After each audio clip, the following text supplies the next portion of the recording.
All right, so the holidays are upon us now, and family gatherings don't have to be stressful. Joining us now is Dr. Suzanne Deggs-White. She's the chair and professor of counseling and counselor education at Northern Illinois University. Doctor, nice to see you.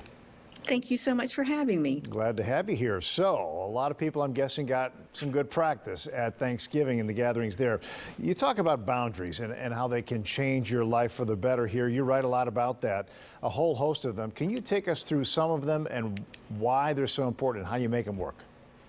Sure. For the first thing, boundaries are telling people what our values are. When I tell you what I value my time, you're learning something about me. And as I am able to set boundaries in place for myself, it also helps me realize that you have boundaries as well. And so when it comes to conversations, when it comes to expectations, the clearer our boundaries are, the less stress there's going to be because we're laying things out in from the forefront and we're learning how far we can go in pushing another person, and others are learning about how far they can push us. And so you're really focused first, though, on the boundaries that you set for yourself before you can even begin that conversation about setting boundaries with somebody else. Let's start Absolutely.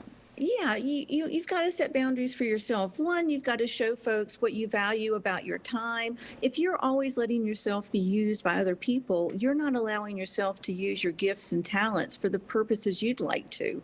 We need to keep priorities straight. We need to prioritize the things that matter most to us. And again, that goes to our values. What do we value in life? How do we make time to do the things we feel are important to us?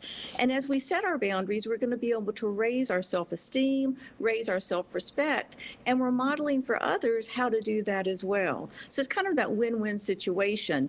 And the clearer we are in any relationship, the better and more easily that relationship is going to flow and grow. How do you set those boundaries without making it awkward? How do you start that conversation? Well, the first thing we need to do whenever we're having difficult conversations is we have to own our own stuff. So we have to use those I statements. Like, I feel really uncomfortable when we talk about this topic, or I feel uncomfortable when you ask me to accompany you to things I don't feel pleasant.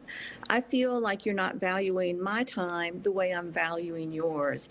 And as we use I statements, we're taking ownership of our feelings. We're also not saying you're doing this, which is upsetting me. I'm saying I've got these things going on, and it's important to me that you help support that with me. So boundaries and learning how to set them takes a lot of work. A lot of people feel like I've got to do everything to make everyone else happy, and it's not until we're exhausted, we're burnt out, and we're feeling like, wait a second, I forgot to make myself happy. Well, you're working through long family histories here, right, through all of this. Family squabbles, they run deep, sometimes along with the grudges that really drive them. How do you work people through those feelings?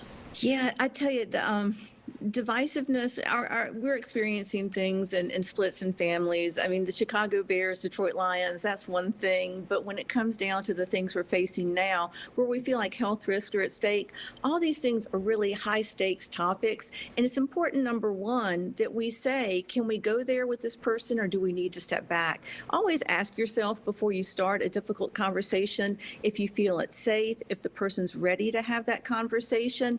And if you feel that they are, be sure you go in from a neutral place.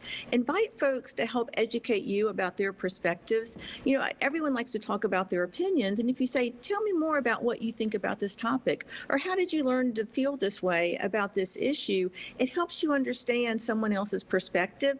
And you don't go in saying, but, because when you keep putting buts up there, you're stopping a person from exploring things in a way that maybe they could change their mind, or maybe you could come to some kind of situation where there's a truce or more of agreement.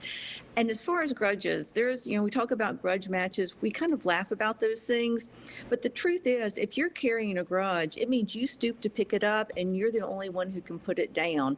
And grudges are kind of interesting because grudges are about things that happened in the past, but grudges ruin our today and our future. And so it's important that we realize that the only person we're harming by carrying these negative feelings, this resentment or bitterness, is ourselves.